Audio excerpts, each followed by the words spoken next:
नमस्कार दोस्तों, आपका स्वागत है एग्जाम क्रैक SS1 में।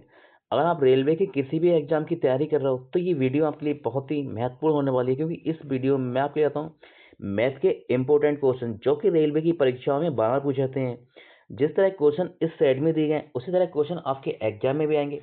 ये प्रैक्टिस नंबर सेट 4 है और इससे वाले प्रैक्टिस सेट आपने नहीं देखे हैं तो जरूर देखें, क्योंकि वो प्रैक्टिस सेट भी आपके लिए बनाए गए जो कि बहुत ही इंपॉर्टेंट है। चलिए शुरू करते हैं आज की क्लास। आज का क्वेश्चन नंबर पहला, देखिए आपको वह पढ़ना है जिससे आपका एग्जाम निकले, आपको वह नहीं पढ़ना है जिससे आपका टाइम पास हो। आप समझदार हैं, ठीक है। आप रेलवे की तैयारी कर रहे हैं, इतना तो आप समझ सकते हैं क्या सही है क्या गलत है। तो क्वेश्चन नंबर पहला, देखिए इस क्वेश्चन में कह रहा है 5 की पावर 124 गुणे 124 की पावर 5 का इकाई अंक क्या है। आपको बताना है इसका इकाई अंक क्या होगा। देखिए इकाई अंक का मतलब क्या होता है, देखिए मान लिया हमने ये 36 दिया गया है और ये यहाँ दिया गया है 22 दिया गया है, तो इकाई अंक क्या होगा। यहाँ 36 का इकाई अंक क्या है, 6 है। और यहाँ 2 का इकाई अंक क्या है, सॉरी यहाँ इकाई अंक 22 का इकाई अंक 2 है। तो 6 का और 2 का गुणा करेंगे, 6 का 2 का गुणा करेंगे, 6 दूनी होगा 12। तो इसमें इकाई अंक जो क्या आएगा, इकाई अंक आएगा 2। 12 का इकाई अंक क्या आएगा 2। तो आपसे इकाई अंक पूछ रहा है तो इस तरह से ये क्वेश्चन होगा। इकाई अंक क्या है 2 और ये पावर में है। तो आप याद एक बात याद रखना, मैं आपको लिखा रहा हूँ, ट्रिक लिख लो आप, ठीक है।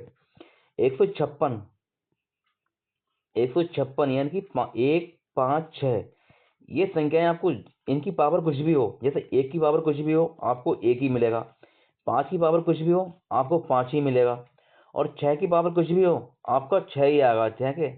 इतना याद रखना। कैसे आएगा, देखिए अब मान लिया हमने 5 की पावर, मान लिया ये इसी को ले लो। 5 की पावर क्या है 124 है, 5 की पावर 124 है। तो आपको करना क्या है इस तरह क्वेश्चन में, देखिए लास्ट की 2 डिजिट को पकड़ना है, लास्ट की 2 डिजिट को इन्हें देना है 4 से भाग, 4 से भाग देना है। ये 4 छक होता है 24, यानी पूरी पूरी कट जा पूरी बार कट जाएगा ये, यानी कि पूरी पूरी कट जाएगा, आएगा आपका जीरो, शेष पर आएगा जीरो।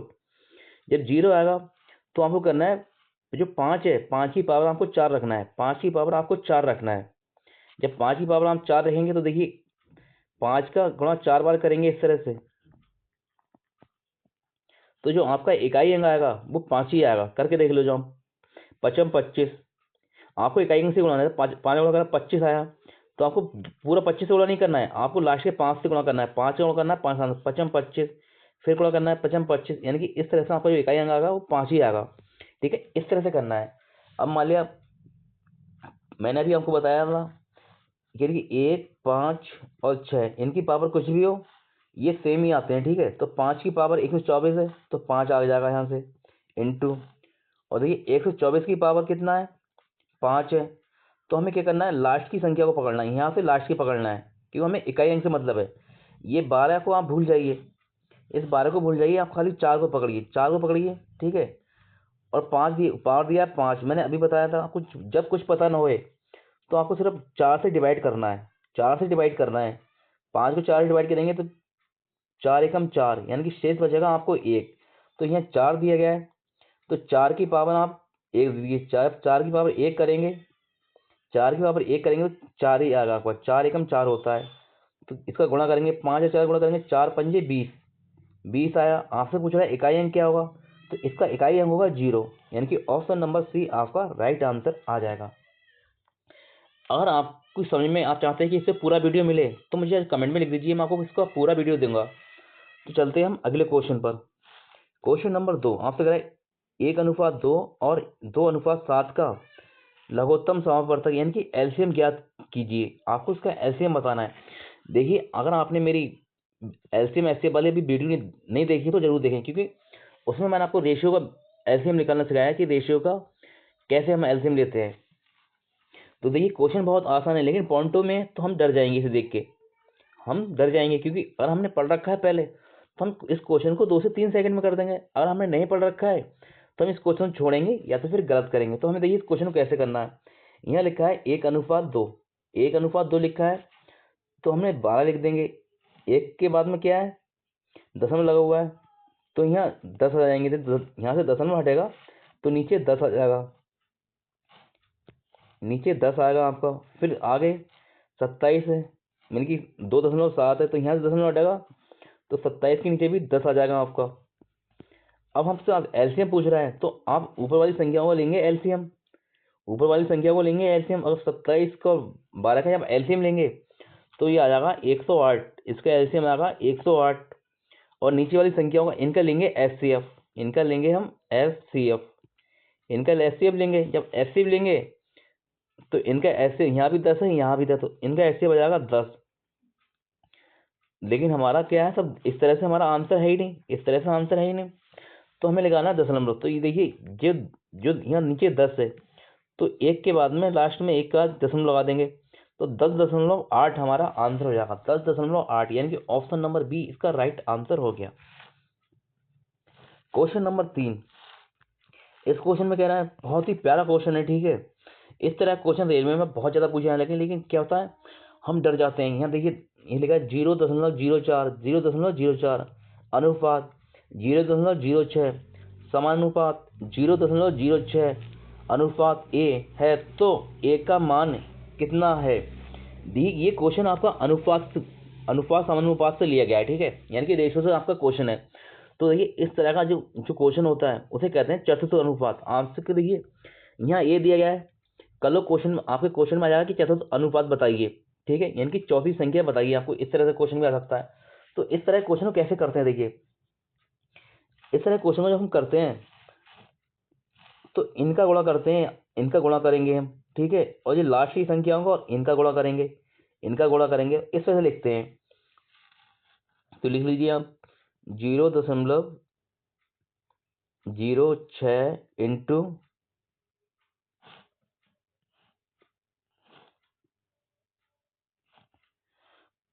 0.06 और ये 4 देखिए, जबकि 4 आ जाएगा नीचे कि 0.04, तो हम हमारा एक का मान निकला। अब इसे काट लीजिए आप, देखिए यहाँ दशमलव के बाद 2 अंक है और यहाँ भी दशमलव के बाद 2 अंक है, तो यहाँ से ये दशमलव इन्हें गायब कर दिए, ये कट जाएगा। आप पढ़िए कि ये आपका कट गया, ऊपर बचा 6 आपका और नीचे बचा 4, लेकिन यहाँ 2 अंक है तो इनके नीचे 100 लगा दीजिए, तो यहाँ पे भी काट दीजिए। तो ये देखिए पूरा आपका कटने के बाद हो जाएगा,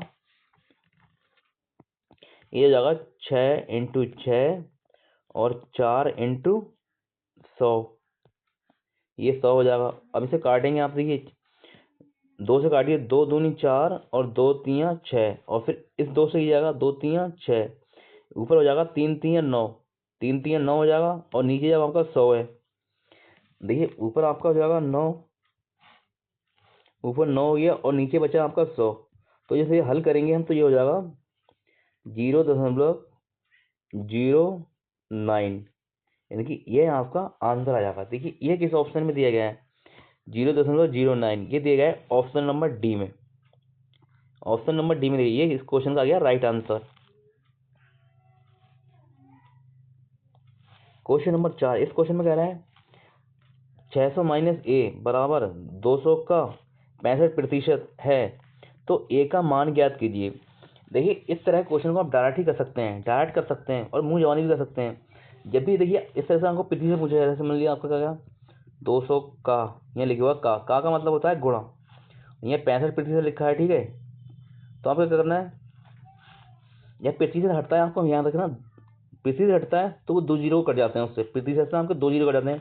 कैसे कटते हैं प्रतिशत 2 जीरो, तो देखिए जब यहाँ से हम प्रतिशत हटाएंगे, ये प्रतिशत हटाएंगे तो नीचे आ जाएगा 100, नीचे आएगा 100, जब 100 आएगा तो इस 100 से क्या होगा, ये 2 जीरो कट जाएंगे। इस तरह से होता है क्वेश्चन, ठीक है, जब 2 जीरो कट जाएंगे तो 65 दूनी होता है 130, यानी कि ऐसे डायरेक्ट करना है, ठीक है। जैसे मान लिया आपको कल को आ जाए 300 का 20% बताइए, तो आपको सेम लिखना नहीं है, प्रतिशत से आपको 2 जीरो काट देना तुरंत ही, तो 3 दूनी 6, ये आ जाएगा आपका 60 आ जाएगा, ठीक है। ऐसे डायरेक्ट ही इसे क्वेश्चन को करना है। तो यहाँ से क्वेश्चन लिखा करा हमने 600 माइनस ए बराबर, का मतलब होता है गुणा, का मतलब होता है गुणा। अब अभी मैंने सिखाया प्रतिशत से आपके 2 जीरो कट जाएंगे, तो 65 दूनी 130, ये हो जाएगा 130, 130 हो जाएगा। तो ए बराबर हो जाएगा आपका 600 माइनस 130 बराबर ये आ जाएगा 470, इसका आंसर आ जाएगा 470। 470 किस ऑप्शन में दिया है, ऑप्शन नंबर बी इस क्वेश्चन का राइट आंसर आ गया। क्वेश्चन नंबर 5 बहुत ही प्यारा क्वेश्चन है, ठीक है। ये इस क्वेश्चन में आपसे कह रहा है 50 मीटर की ऊंचाई वाले एक पेड़ को इस तरह काटा जाता है ताकि पेड़ की ऊंचाई 10% कम हो जाती है, तो पेड़ की वर्तमान ऊंचाई ज्ञात कीजिए। तो आपसे पूछा पेड़ की वर्तमान ऊंचाई, देखिए 10% दिया है, 10% की वैल्यू होती है 1/10। 10% की वैल्यू होती है 1/10 होती है। अब कुछ लोग कहेंगे कैसे होती है, अभी मैंने आपको बताया था जब पृथ्वी से हटता है तो नीचे 100 आता है, नीचे 100 आता है। जैसे यहाँ 10% है तो हम प्रतिशत हटाएंगे तो नीचे क्या आएगा, 100 आ जाएगा, 100 आएगा। तो इस जीरो से जीरो कट जाएगा, तो ये इस तरह से हो जाएगा 1/10, यानी कि 10% की वैल्यू हो जाएगी 1/10, इस तरह से हो जाएगा। 10% की वैल्यू होगी 1/10। हमने माना कि हमारा जो पेड़ था उसकी पहले जो ऊंचाई थी वो थी 10 मीटर। अब क्या हो गया, एक की कमी हो गई, पेड़ की ऊंचाई में हमने एक कम कर दी, पहले 10 थी तो एक की कमी कर दी। तो जब 10 में से हमने एक ही कमी करी तो अब पेड़ बचा कितने का, हमारा 9 का बचा, 9 मीटर का बचा। क्वेश्चन कह रहा है कि पहले पेड़ 10 मीटर का नहीं था, पहले को पेड़ जो था वो 10 मीटर का नहीं था, कितने का था, 50 मीटर का था। ये 10 का इसका कितना गुना हुआ, 10 का कितना गुना हुआ, ये होगा 10 का 5 गुना, 10 का 5 गुना हुआ, 10 पंजे होता है 50। तो क्वेश्चन अब कह रहा है पेड़ 9 मीटर का नहीं बचा है, पेड़ 9 मीटर का नहीं बचा है, कितने का बचा है, इसका 5 गुना कर दो, 9 का 5 गुना करेंगे, 9 पंजे 45, यानी कि पेड़ अब बचा है 45 मीटर का, 45 मीटर दिया है ऑप्शन नंबर सी में, ये हो गया इसका राइट आंसर। क्वेश्चन नंबर 6, इस क्वेश्चन में आपसे कह रहे हैं 20,000 तथा 40,000 की राशियों को 3 वर्षों के लिए क्रमशः 10%, 15% साधारण ब्याज दर पर दिया गया है, कुल साधारण ब्याज कितना होगा, यानी कि आपको कुल साधारण ब्याज निकालना है। साधारण ब्याज बराबर होता है SI बराबर PRT/100, PRT/100 होता है। दो बार है तो हमें 2 बार इसका ब्याज निकालना है, तो हम निकालेंगे, देखिए SI1 प्लस SI2, ये हमें निकालना है क्योंकि 2 बार निकालना है, 2 देंगे। देखिए हम इस क्वेश्चन को बेसिक तरीके से करेंगे ही नहीं, हम इस क्वेश्चन को करेंगे डायरेक्ट। देखिए 3 बरस दिए गए दोनों के लिए, और पहले की दर दी गई 10%, तो 3 की गुणा करेंगे 10 के साथ में, 3 की गुणा करेंगे 10 के साथ में, तो 3 धाम हो जाएगा 30, और 30 हो गया, और 30 को गुणा कर लो 20,000 के साथ में, मतलब जीरो काट दो, यहाँ से जीरो उड़ा दो, ठीक है। प्रतिशत आपको क्वेश्चन को बनाने के लिए आसान बना दो, ठीक है। यहाँ से जीरो को काट दिया हमने, जीरो को काट दिया हमने, मान ला 0% कट गया, ठीक है। ये हमें डायरेक्ट करने का तरीका बता रहा हूँ आपको, ठीक है। 3 की गुणा करी 10 10 30, 30 को गुणा कर लो 2 के साथ में, 30 दूनी 60, ये आ जाएगा, यानी कि S1 आएगा आपका 60 प्लस, अब ये यानी कि आपको करना है 3 की गुणा करना है 15 के साथ में, 15 3 45, 45 यहाँ 15 मतलब 3 की गुणा 15 के साथ में करना है, और ये अब बचा है 4, 15 3 45, और 45 गुणा करना है 4 साथ में, यानी कि 15 3 45 हो जाएगा, 45 से गुणा करना है 4 के साथ में, और 45 चौका, यानी 45 दूनी 90, 9 दूनी 18, यानी कि ये आएगा 180, 180 आ गया। अब हम इसे जोड़ेंगे 60 को और 180 को जोड़ेंगे तो ये हो जाएगा 240, 240 आएगा। अब आप देखिए 240 से हमारा कौन सा ऑप्शन स्टार्ट हो रहा है, 240 से कौन सा ऑप्शन हमारा स्टार्ट हो रहा है, 240 से, यानी कि ऑप्शन नंबर सी हमारा स्टार्ट हो रहा है 240 से, यही आ गया हमारा राइट आंसर। देखिए ये क्वेश्चन को सॉर्ट करने का तरीका है। अगर मान लिया आप यहाँ से सब कुछ जीरो लेकर चलते, ठीक है, जीरो से क्यों था, हमारा देखिए आंसर निकल रहा है, इतना पता 240 से एक ही ऑप्शन स्टार्ट हो रहा है। अगर हम जीरो को लेकर चलते तो हमारा टाइम लगता हमारा ज़्यादा, ठीक है। हम बेसिक तरीके से पूरा हल करते, काटते पीटते, लेकिन हमने डायरेक्ट कर डाला क्वेश्चन को, डायरेक्ट ही कर दिया, हमारा राइट आंसर आ गया 24, यानी कि 24,000 हमारा राइट आंसर आ गया। ऑप्शन नंबर सी इसका राइट आंसर हो जाएगा। एग्जाम में आपको क्वेश्चन इसी तरह से करना है, ठीक है। ये नहीं करना है आप दोनों को विस्तार से लिखो, ठीक है, फिर उसे धीरे धीरे काटो, आपको डायरेक्ट ऐसे ही करना है। आप इस क्वेश्चन को मुंह जबानी ही कर सकते हैं, ठीक है, क्योंकि जब मुंह जबानी करेंगे तो कैसे करेंगे, देखिए अपने आप ही यहाँ से जीरो गायब कर दिए, क्योंकि आपको मुंह जबानी करना है। यहाँ से जीरो गायब करें, यहाँ से जीरो गायब करें, यहाँ 3 बरस दिए गए और यहाँ पहले में दिए गया 10%, 30 आप करेंगे 3 धाम 30 और 30 को गुणा करेंगे 2 से, ये आ जाएगा 60 प्लस, और ये 3 को गुणा करेंगे 15 सात, 3 का गुणा करेंगे 15, 15 तियाँ 45, 45 गुणा करेंगे फिर 4 के साथ में, तो ये हो जाएगा 180, और इन्हें जोड़ के जब करेंगे तो ये आ जाएगा 240 आएगा आपका। अब देख लीजिए आप 240 से कौन से ऑप्शन स्टार्ट हो रहा है, ऑप्शन नंबर सी हो रहा है, यानी कि मुंह जवानी आपको पेन चलाने की जरूरत भी नहीं है, आप इस क्वेश्चन को डायरेक्ट ही कर सकते हैं। क्वेश्चन नंबर 7, इस क्वेश्चन में कह रहा है, बहुत ही प्यारा क्वेश्चन है ये, और रेलवे में ऐसा क्वेश्चन सबसे ज्यादा पूछा जा रहा है।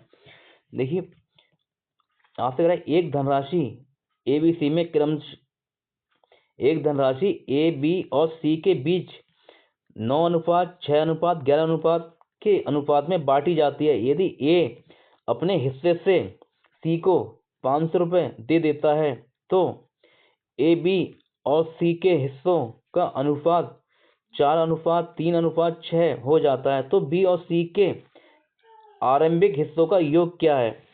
तो आपसे यहाँ पूछ रहा है, लास्ट में क्वेश्चन देखिए, आप क्वेश्चन को डायरेक्ट कर सकते हैं, क्वेश्चन को डायरेक्ट कर सकते हैं। बी और सी के हिस्सों के, मतलब बी और सी के जो आरंभिक यानी कि शुरू के हिस्सों का योग क्या हुआ। तो देखिए बी का और सी का अनुपात देखिए आप, यहाँ 6 है, बी का अनुपात 6 है और सी का अनुपात 11 है, और 11 6 को जब जोड़ेंगे यानी 6 प्लस आप 11 करेंगे तो ये हो जाएगा 17, ये होगा 17। अब 17 से देखिए आपका कौन सा ऑप्शन जा रहा है, 17 से आपका कौन सा ऑप्शन पूरा पूरा कट रहा है। तो 17 से आपका देखिए, अगर आप चार ऑप्शन में ध्यान दे देंगे तो आपका सी ऑप्शन 17 से कट है। 17 पंजे होता है 85, 17 पंजे होता है 85, यानी कि आपका ऑप्शन नंबर सी आपका पूरा पूरा कट रहा है। तो आपको देखिए कुछ करना नहीं पड़ा, आपको डायरेक्ट इस क्वेश्चन को आपका आंसर निकाल दिया। अब मान लिया कल वो ऑप्शन में आपके 17 से 2 ऑप्शन कटते, तो आप किस क्वेश्चन को कैसे करते, तो ऑप्शन पे क्वेश्चन कैसे करते हैं। तो यहाँ दिया, देखिए यहाँ दिया आपसे कह रहा है कि ए अपने हिस्से से सी को 500 रुपये दे देता है, और एक अनुपात क्या है 9x, एक अनुपात है 9x, 9 है तो हमने इसे माना x, ये है 9x। ए ने अपने हिस्से से 500 रुपये दिए, 500 रुपये दिए, और सी का अनुपात कितना है, सी का है 11, यानी कि 11x, और सी को जब दिए गए हैं तो इसे प्लस कर दीजिए 500। और फिर देखिए यहाँ आपसे क्या पूछ रहा है,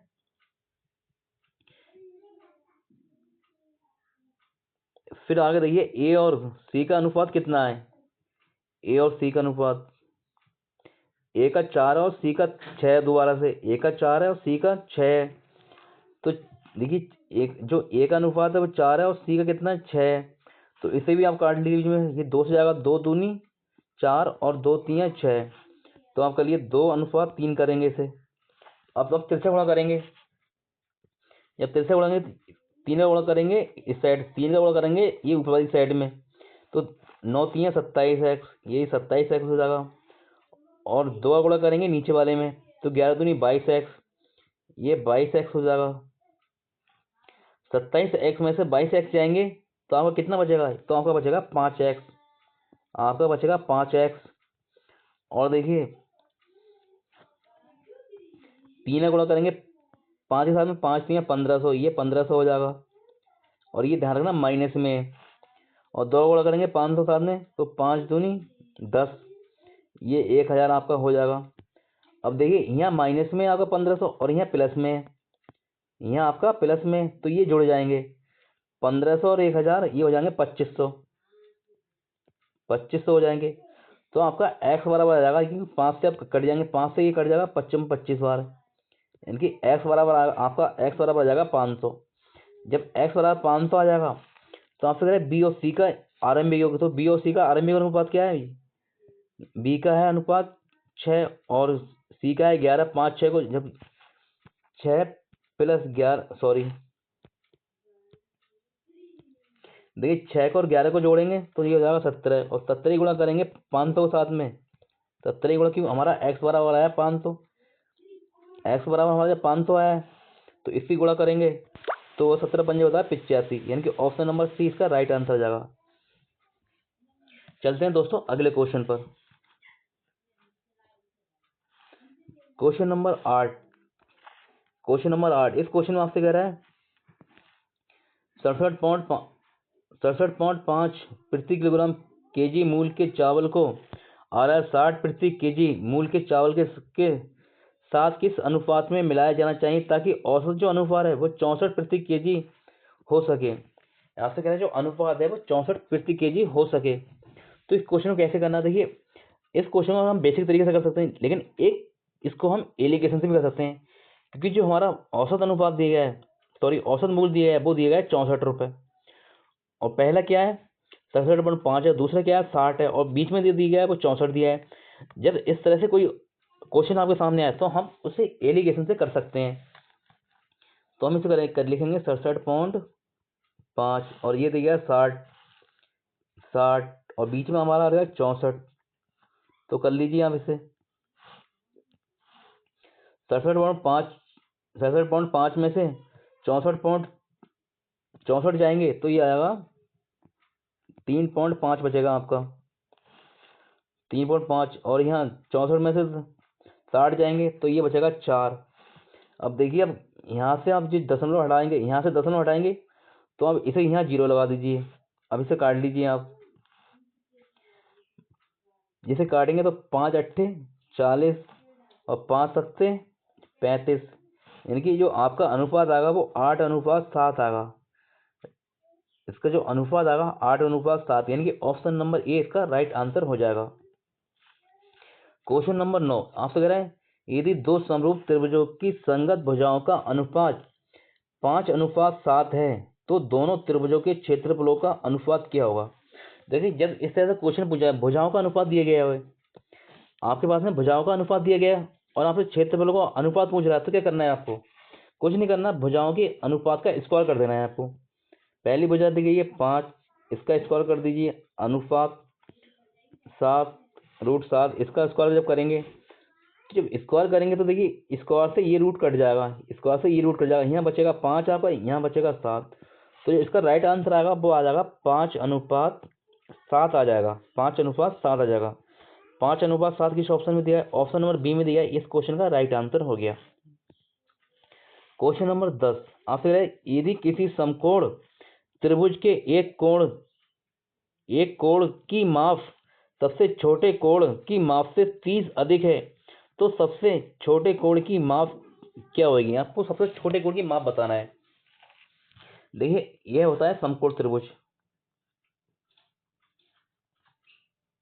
ये समकोण त्रिभुज है, ये होता है आपका 90 डिग्री, ये होगा आपका 90 डिग्री,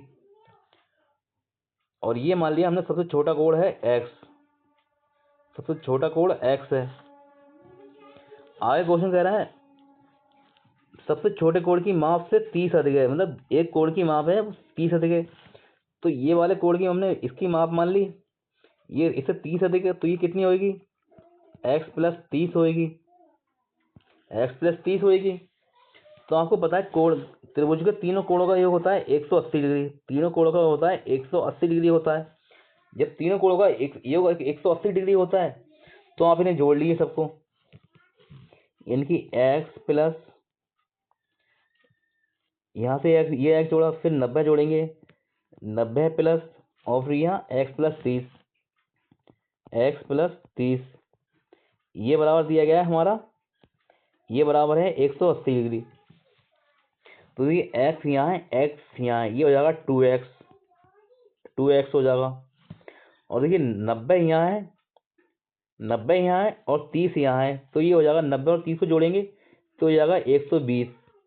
तो 2x बराबर हो जाएगा ये 120, 180 में से माइनस हो जाएगा, 120 180 में से माइनस होगा, तो 2x बराबर आपका आएगा 60, 2x बराबर आ जाएगा 60, 2x बराबर आ जाएगा 60 आपका, क्योंकि देखिए हमने x को जोड़ा, यानी कि हमने x को और x को जोड़ा तो ये हो गया 2x हो गया, और 90 को हमने और 90 और 30 को जोड़ा तो ये हो गया 120, और त्रिभुज के तीनों कोणों का योग होता है 180 डिग्री होता है, 180 डिग्री में से हमने 120 घटाया तो हमारा आया 60। जब हमारा 60 आया तो हम इसे काट लीजिए, 2 से काटा हमने, 2 से काटा 60 को तो ये कटेगा 30 बार में, तो जो हमारे x की वैल्यू आ गई एक्स की वैल्यू आ गई आपकी, एक्स की वैल्यू आ गई 30। तो आपसे कह रहा है सबसे छोटे कोण की माप। हमने सबसे छोटा कोण कौन सा माना था? हमने माना था सबसे छोटा कोण एक्स माना था। तो सबसे छोटे कोण की माप कितनी आ गई? वो आ गई 30 डिग्री, यानी कि ऑप्शन नंबर सी इसका राइट आंसर हो जाएगा। देखिए इस तरह के क्वेश्चन में आप कभी तुक्का मत मानना। आप जल्दबाजी में क्या करेंगे, सबसे छोटे कोण की माप को जब मानेंगे तो हम 60 मान लेंगे, कुछ भी मान कर सकते हैं, तो इस तरह से गलत हो जाएगा। इस तरह क्वेश्चन को आप बहुत प्यार से ठंडे दिमाग से हल करें, ठीक है? क्योंकि देखिए जब जो समकोण त्रिभुज होता है उसमें एक कोण 90 डिग्री का बनता है, तभी तो वो समकोण होगा जब 90 डिग्री कोण बनेगा। तो अब इतना याद रखना, बहुत प्यार से करना, नहीं तो क्वेश्चन बहुत सरल क्वेश्चन है, आप जल्दबाजी में इसे गलत कर देंगे। अगर आपको हमारी वीडियो अच्छी लगी हो तो वीडियो को लाइक शेयर जरूर करना। अगर आप हमारे चैनल पर नए हैं तो हमारे चैनल को सब्सक्राइब करना। मिलते हैं आपसे अगली क्लास में, तब तक के लिए नमस्कार।